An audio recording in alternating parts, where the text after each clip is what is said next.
So we went about covering this story the way young reporters who have grown up doing a lot of police work and beating a lot of shoe leather would cover this story, that because of that methodology enabled us to find out this was not just a local burglary, but rather was part of a vast campaign of political espionage and sabotage engineered by the President of the United States and those who worked directly under him. And also, that we learned, it took a while to establish, first we had to understand, well, there was this burglary. What did it mean? These burglars worked. It became very evident early on for the Nixon re-election committee, though the Nixon re-election committee was denying it, but we found a secret fund, and Bob can tell you a little bit about how that occurred. And we found out who controlled the fund, and those funds were controlled by those closest to the President of the United States. But even then, this isolated burglary made no sense. And meanwhile, the President of the United States was making our conduct at the Washington Post, the conduct of the reporting, the issue in Watergate, instead of the conduct of the President and his men. And his attacks on us and the institution of the Washington Post were very successful for a good while. And even many or most of our colleagues in the National Press Corps did not believe what we were writing at the time. But then, about 5 months after the break-in, we were able to put it together that indeed this burglary was part of just a vast campaign of political espionage and sabotage. And from there on in, and as the Watergate hearings proved, and as the Nixon tapes later established beyond any doubt, as our reporting indicated, but not with the same certainty as these other hearings and tapes, Nixon was a criminal president from the beginning of his presidency until the end. And through reporting, through this old-fashioned shoe leather technique, which we described in the book, All the President's Men, and you see in the movie, I think it becomes evident how it worked, this kind of reporting that we do. Yeah, and it was your idea, essentially, to go out and knock on people's doors and just identify ourselves, and you found the bookkeeper, and this was essential to the investigation, as was the Nixon treasurer, Hugh Sloan, and it really became the money trail, follow the money. But it's very interesting, and I think in the context of the investigations about Russia and President Trump and the Mueller investigation, to spend a moment and try to understand, first of all, what was Watergate?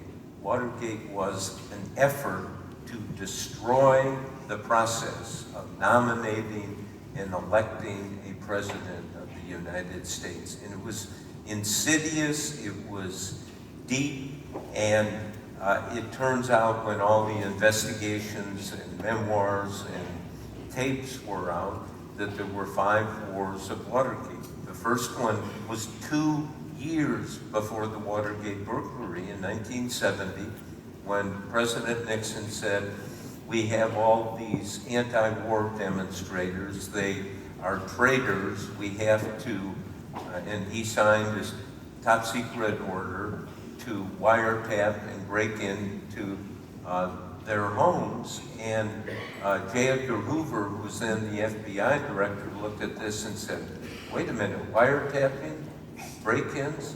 That's the job of the FBI. You are treading on our turf. And so Nixon rescinded it, but later said, I want to implement that, and you can hear on the tapes him saying, let's crack the safe, and so forth. And then there was a war on the news media, and there were 17 wiretaps of reporters and White House officials. In the case of Trump, in the Trump administration, we don't know whether they're wiretapping reporters and White House officials and others. There was a team called the Plumbers to try to ascertain who was leaking what, and they broke into the psychiatrist's office of Daniel Ellsberg. Then there was the war against the Democratic Party. Senator Muskie, who it looked like he was going to get the nomination and be a formidable candidate, and so they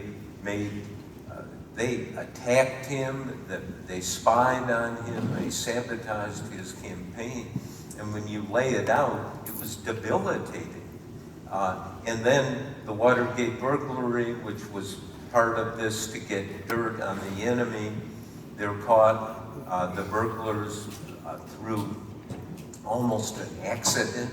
And then there was the war on the system of justice, the cover-up, and Nixon's last war, which was a war on history, to say, oh, Watergate was just a blip. But it was a massive criminal operation.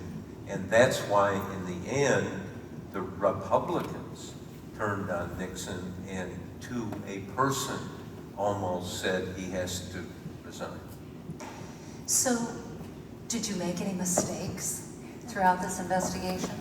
And do you think that you would have made the same mistakes, again, going to the evolution of investigative journalism today and how you would have approached it, or maybe it would have been easier to avoid any mistakes you might have made? Famously, we made a mistake. This secret fund, which was key to our reporting and key to understanding what Watergate was about, was controlled by 5 people. And we had identified 4 of them, all of them very close to the president or running his campaign. And we knew, and were certain from our reporting, and had been told by the person who dispersed the funds himself, the treasurer of the committee to re-elect Richard Nixon, that that 5th person was the White House chief of staff, Nixon's chief of staff, H.R. Haldeman.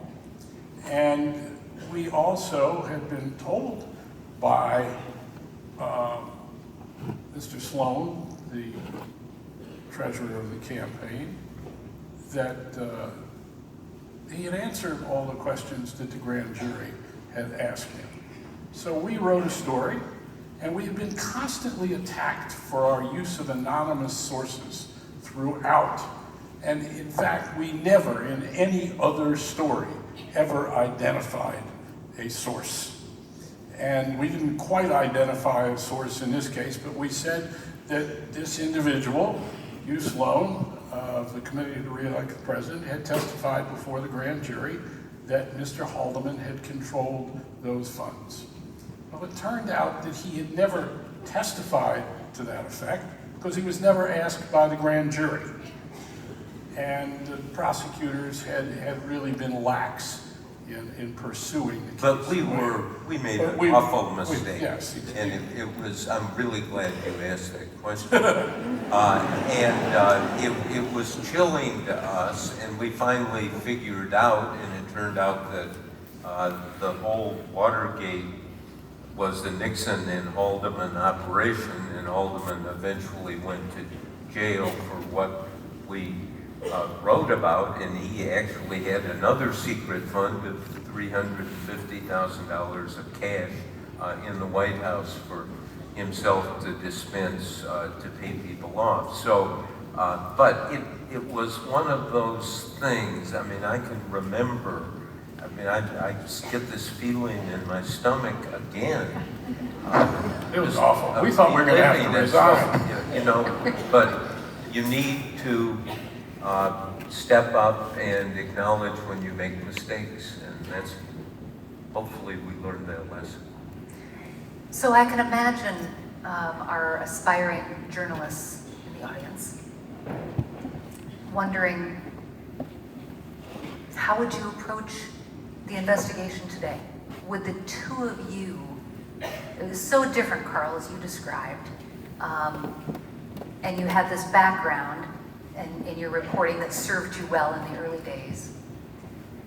But given the role of social media today, given the role of 24/7 cable news, Bob, you had shared with our students earlier today that you feel that maybe too many journalists today are doing their reporting and sourcing their information just through email, sometimes on the phone. I mean, how would you have approached your investigation today? Well, let me start by saying, and all you have to do is look at Bob's book, which is to approach it exactly the same way, which is to go knocking on people's doors and to talk to real people who are close to what's going on and learn from them and be assiduous. Look, we're really so lucky we have the First Amendment. First Amendment is not a hunting license, it's not a fishing license. It carries enormous responsibility with it, but it also enables us to do this thing, and that is to search for the best obtainable version of the truth. And the best way to go, and we've used that phrase over the years about what good reporting really is, a search for the best obtainable version of the truth. And I think in this age, sure, you use modern tools, technology, internet, but the methodology is basically the same. And you see it in Bob's book. You see it in the great, I happen to believe that the reporting on the Trump presidency is probably the greatest reporting by most number of news organizations and reporters on any modern presidency. What we have seen covering the Trump presidency under the worst of circumstances, with a president who has whipped the country into a frenzy about fake news, make the conduct of the press the issue way beyond what Nixon ever did, call us and characterize the press as an enemy of the people, to disparage truth, and yet we've had this fabulous reporting. At the same time, we need more time to step back. We need more, we could work, as Bob points out, 2-3 weeks on a story. I'm at CNN, and also we now do something very different, which is we do more contextual reporting, I think, day in and day out. And one of the things that's happened with Trump that has been a real challenge, particularly for me on the air, follow the money, follow the lies. But from very early on in this presidency, it was clear that the President of the United States was an inveterate serial liar of a sort that we had never confronted.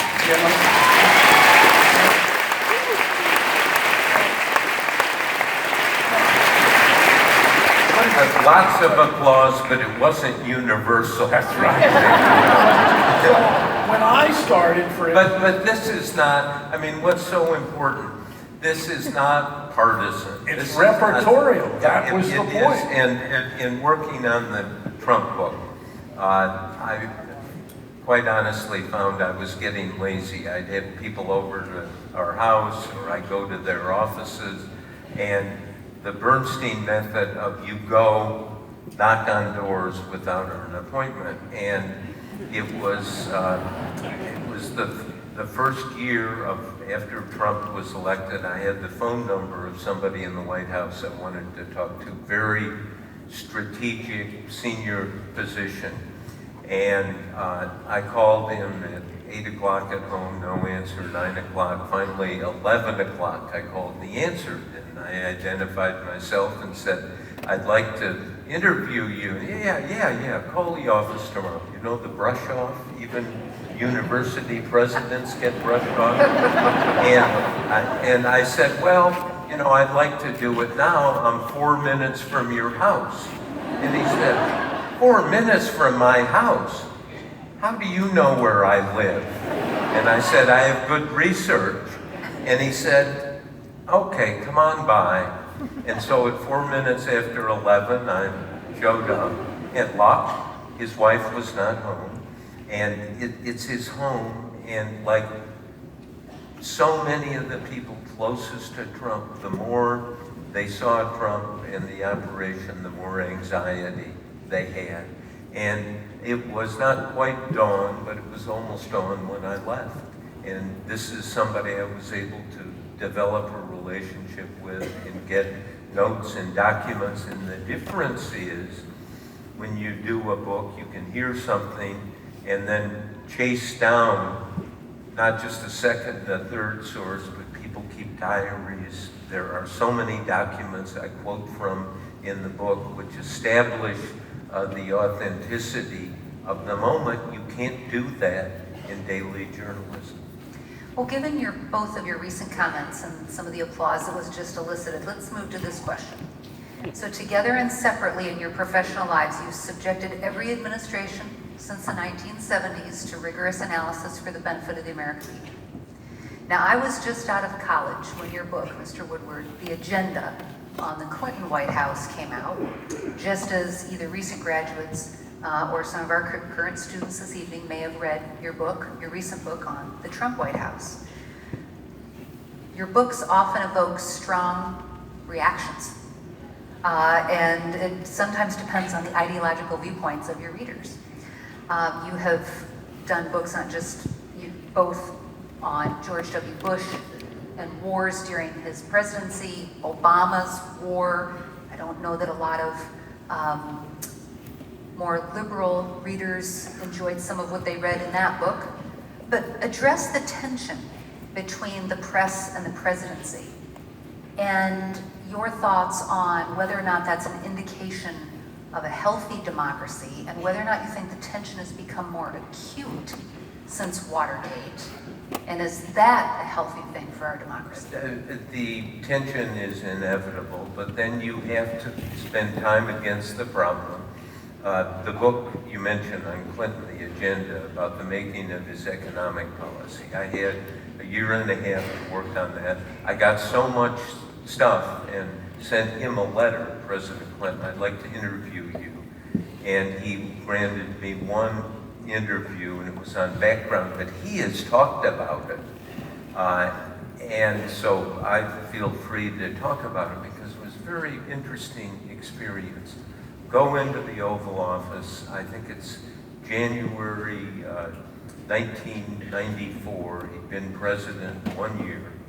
And it was dark because it's January, and he drills you with this eye contact, which almost creates a gravitational force.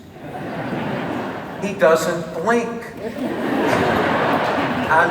He does not blink. I think he trained himself ever since he was 5. I'm gonna become president, and every organ in the body will do its part.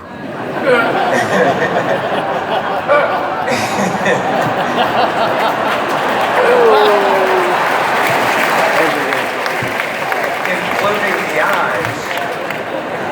And so I'm sitting there asking questions. He's giving paragraph answers, and he has a magnificent ability to slow time down just a little bit. And it creates a sense of, you know this. Southerners talk slow. I'm married to one. Yeah, they slow it down. Yeah. And so I'm looking at him, and these paragraph answers are coming out, and he's not blinking. And I think, it's that he is focused on only you. And I actually thought, oh, he realizes how brilliant my questions are. Well, only one illusion.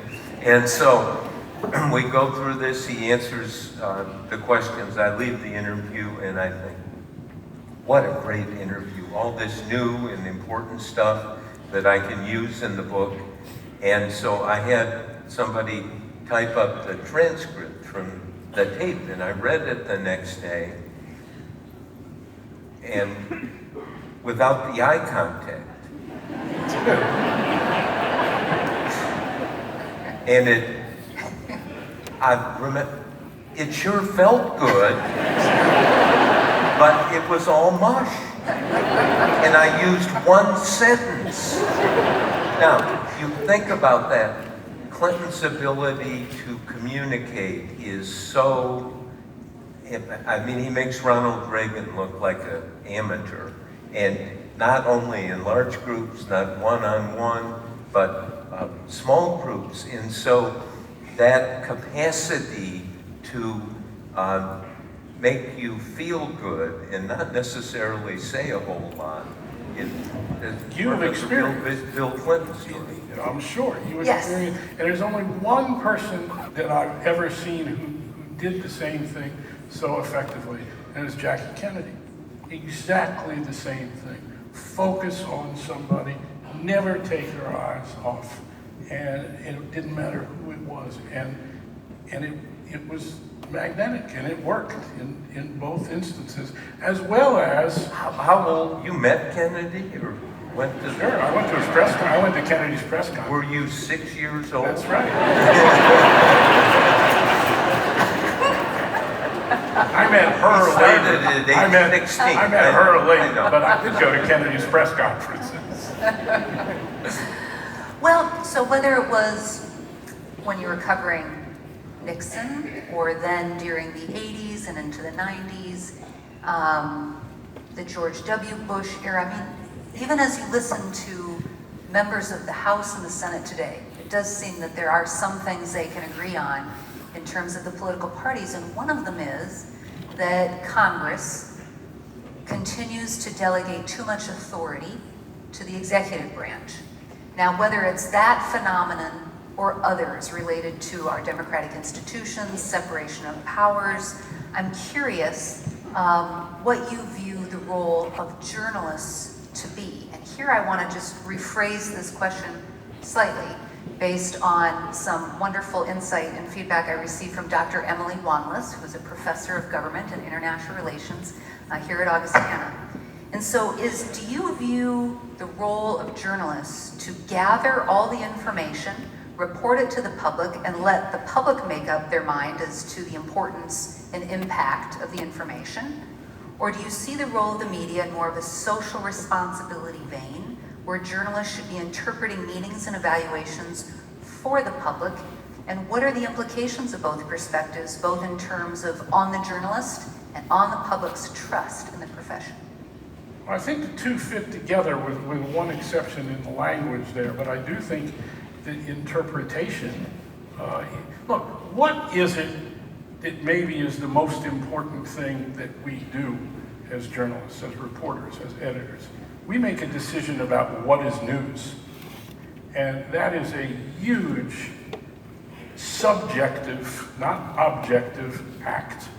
And everything stems from that decision about what is news, how we evaluate what it is we've gotten in our meetings with our sources and others, and what we determine is news. And so the question, though, about interpretive and repertorial, the two go together. And one of the things we're seeing in the Trump presidency that is so unusual and jarring for those of us who come from this tradition in which, almost in just the facts man style, we would lay out our stories. It would not, I'm going to go back to the thing about saying the President of the United States is a liar on the air, which I did fairly early. But I stopped and I said, this is not an opinion. This is repertorial fact. Here are the instances. The Washington Post now has cataloged 8,000 lies. This is now 9,000. 9,000. But this defines, to some extent, who this man is and what this presidency is. And that is, it sounds so pejorative to me when I heard myself say it on the air. Well, I remember the first time I heard you on CNN say that. I thought, wow, Carl's, overdoing it. But I've always been used to that, but you're right. but that's, you were right.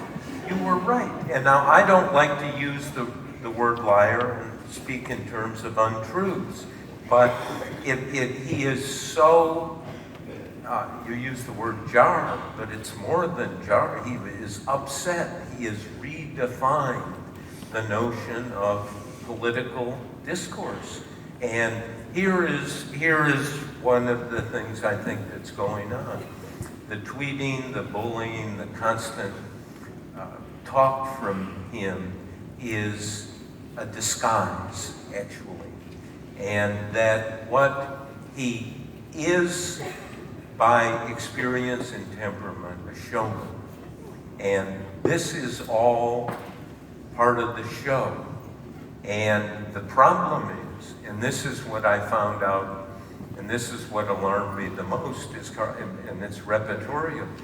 We have a governing crisis in this country. And we have, because it's gone on for 2 years, we're kind of, well, you know, that's just Trump, that's just Trump. But I've dug into some of these issues, like North Korea. What happened in North Korea, we almost had a war because he was going to send out a tweet. And in the Pentagon, they almost, you know, had a nervous breakdown. And they talked him out of sending out the tweet, and it's interesting what it was. He's got this idea that the military alliances like NATO and South Korea, that we're paying for the defense of these other countries. Well, you know from your time in Congress, these are the best bargains we can get. And we have these alliances. And in South Korea, he was so furious that we're suckers at one NSC meeting. We could be so rich if we were smart. Why are we spending all this money? And Secretary of Defense Mattis at that time said one of the most important things, I believe. He said, Mr. President, we are doing these things to prevent World War III. Now, job number one, in my view, of a president is to prevent World War III and protect the country. And that moment, he was gambling with the country, and he should not be gambling with the country.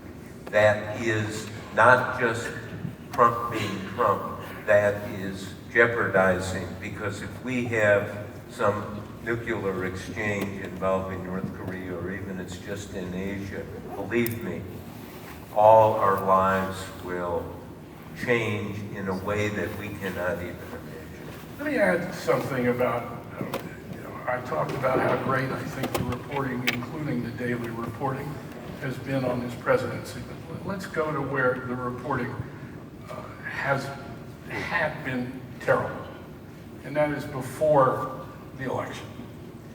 That one of the things is that there has been great reporting in books on Donald Trump before he became a candidate, and biographies, really good things in there that go, you call him a showman. In fact, it's repertorially accurate and buttressed by fact that his existence as a business person has been as a con man. That too sounds pejorative, but it's demonstrable. And one of the things we did as journalists during the primaries is, as well known as Donald Trump and Hillary Clinton were, there was not a single investigative or serious biography on any of the television or cable networks of any of the candidates before the nominations were secured by Clinton and by Trump. And the amount of free airtime that we gave Donald Trump as opposed to the other 17 candidates in the Republican primaries, because of this showmanship and because it was great theater. We'll never do it again, but it was an enormous failure on our part. But also, we were really far from understanding what was going on in the country. And that Hillary Clinton came nowhere near to articulating what Bernie Sanders and Donald Trump were able to get across to voters about their real concerns. Particularly the fact that white working class people in this country have been screwed over for 30 But years. as you know, the television people and the newspaper people covered Trump incessantly. That's right. Yes, in part because it was so interesting and it was so out of the mainstream, but also people were saying, well, maybe he's going to become president. Yes. You better tell people about him. And in a very real sense, you got a rather accurate picture of Trump in the campaign through his own mouth. Through his mouth you got, but what you did not get was his history. You did not get the deals. You did not get the fact that there is not a real estate person in New York who would do business with Donald Trump. But before the etc. 2016 campaign, Jeff Bezos, the Amazon CEO who owns the Washington Post, he has these conferences, and this was 2015, and after I gave a talk, he came up and he said, could we have known about Nixon before he became president? And I said, well, we could have done a better job. And so he said, okay, 2016, it looks like it's going to be Hillary, with not known who the Republican is going to be. He said, let's make sure, and he told the editor of the Post that the Post would have the resources to really look at and do. We did a whole biography. Print did it. Television did not. Yeah, well, It's a great failure. yeah, and maybe we should ask people, how many of you get most of your news from television? Raise your hands, would you? That's true. The longer we wait, the more hands go. How many get it from print or the internet? More. See, that's Yes. Yeah, So- smarter group. get back to the Washington Post. This This isn't the Fox group. That was a here. perfect segue to something I want to do next. It's a little bit of a risk, but we talked about it before, a little bit earlier this evening. So in about 10 minutes or so, I'm going to turn things over to two of our best and brightest here at Augustana. But for the next couple of minutes, we're going to open it up to the audience to just yell out a question for the two of you. And we're going to see how that goes. Good. All right?